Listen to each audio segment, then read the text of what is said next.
घमंड तोड़ इंद्र का प्रकृति का महत्व समझाया, उंगली पर उठाकर पहाड़ वही रक्षक कहलाया। ऐसे बाल गोपाल लीलाधर को हमारा सत सत प्रणाम। बोलिए वृंदावन बिहारी लाल की जय। कार्तिक शुक्ल प्रतिपदा को अन्नकूट उत्सव मनाया जाता है। इस दिन बलि पूजा, गोवर्धन पूजा आदि होते हैं। इस दिन गोबर का अन्नकूट बनाकर या उसके समीप विराजमान श्री कृष्ण के सम्मुख गाय तथा ग्वाल वालों की पूजा की जाती है। यह ब्रजवासियों का मुख्य त्यौहार है। इस दिन मंदिरों में विविध प्रकार की खाद्य सामग्री से भगवान का श्रद्धापूर्वक भोग लगाया जाता है। अब हम लोग कथा सुनेंगे। एक दिन भगवान श्री कृष्ण ने देखा कि पूरे ब्रज में तरह तरह के मिष्ठान तथा पकवान बनाए जा रहे हैं। पूछने पर ज्ञात हुआ कि वृषासुर संहारक मेघ देवता देवराज इंद्र की पूजा करने के लिए तैयार हो रहा है। इंद्र की प्रसन्नता से ही अधिक वर्षा होगी, गायों को अधिक से अधिक चारा मिलेगा तथा जीविकोपार्जन की समस्या भी हल हो जाएगी। यह सुनकर भगवान श्री कृष्ण ने इंद्र की निंदा करते हुए कहा कि उस देवता की पूजा करनी चाहिए जो प्रत्यक्ष आकर पूजन सामग्री स्वीकार करे। गोपों ने यह वचन सुनकर कहा कि कोटि कोटि देवताओं के राजा इंद्र की इस तरह से आपको निंदा नहीं करनी चाहिए। कृष्ण ने कहा, इंद्र में क्या शक्ति है जो पानी बरसाकर हमारी सहायता करेंगे। इससे तो शक्तिशाली तथा सुंदर यह गोवर्धन पर्वत है जो वर्षा का मूल कारण है। इसकी हमें पूजा करनी चाहिए। भगवान श्री कृष्ण के भागजाल में फंसकर सभी ब्रजवासी घर जाकर गोवर्धन पूजा करने के लिए तैयार हो गए। भगवान की कृपा से ब्रजवासियों द्वारा अर्पित समस्त पूजन सामग्री को गिरिराज ने स्वीकार करते हुए खूब आशीर्वाद दिया। सभी भक्तजन अपना पूजन सफल समझकर प्रसन्न हो रहे थे।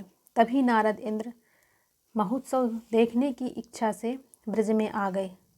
पूछने पर ब्रजवासियों ने बताया कि श्री कृष्ण की आज्ञा से इस वर्ष इंद्र महोत्सव समाप्त कर दिया गया है। उनके स्थान पर गोवर्धन की पूजा की जा रही है। यह सुनते ही नारद उल्टे पांव इंद्रलोक को चले गए तथा खिन्न मुख मुद्रा में बोले कि हे राजन, तुम महलों में सुख की नींद की खुमारी ले रहे हो, उधर ब्रजमंडल में तुम्हारी पूजा समाप्त करके गोवर्धन की पूजा हो रही है। इसमें इंद्र ने अपनी मानहानि समझकर मेघों को आज्ञा दी कि वे गोकुल जाकर मूसलाधार वर्षा से पूरा गांव तहस नहस कर दें।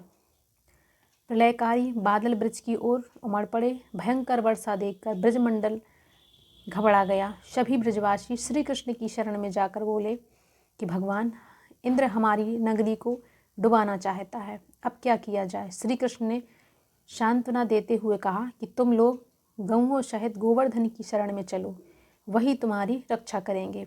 इस तरह समस्त ग्वाल बाल गोवर्धन की तराई में पहुंच गए। श्री कृष्ण ने गोवर्धन को कनिष्ठ उंगली पर उठा लिया और 7 दिन गोपांव उसी छाया में सुखपूर्वक रहे। भगवान की कृपा से उनको एक भी छींटा ना लगा। इससे इंद्र को महान आश्चर्य हुआ। तब भगवान की महिमा को समझकर तथा अपना गर्व नष्ट जानकर वह स्वयं ब्रज में गया और भगवान श्री कृष्ण के चरणों पे गिर पड़ा। अपनी मूर्खता पर महान पश्चाताप किया। 7वें दिन भगवान ने गोवर्धन को नीचे रख दिए। इसी भांति प्रतिवर्ष गोवर्धन पूजा करके अन्नकूट उत्सव मनाने की आज्ञा दी। इस प्रकार पूजन करके सब ब्रजवासियों ने गिरिराज जी की परिक्रमा की। तभी से गिरि गोवर्धन की परिक्रमा प्रारंभ हो गई और यह उत्सव अन्नकूट के नाम से भी जाना जाता है। बोलिए वृंदावन बिहारी लाल की जय।